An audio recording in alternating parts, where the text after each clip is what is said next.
sunnycinemanew.in.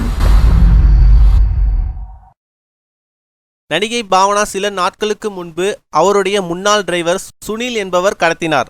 காரில் 2 மணி நேரத்துக்கு மேலாக பாலியல் தொல்லை கொடுத்ததாக கூறப்பட்டது. அதைத் தொடர்ந்து சுனிலை போலீசார் கைது செய்து விசாரிக்கையில் தான் பணத்துக்காக தான் கடத்தியதாக கூறியுள்ளான். ஆனால் அவன் போனில் பல சினிமா பிரபலங்கள் நம்பர் இருந்துள்ளது. அவர்களுடன் புகைப்படமும் எடுத்துள்ளான்.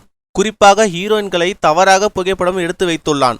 அதை வைத்து மிரட்டி பணம் பறிக்க பிளான் செய்துள்ளான் என கூறப்படுகிறது.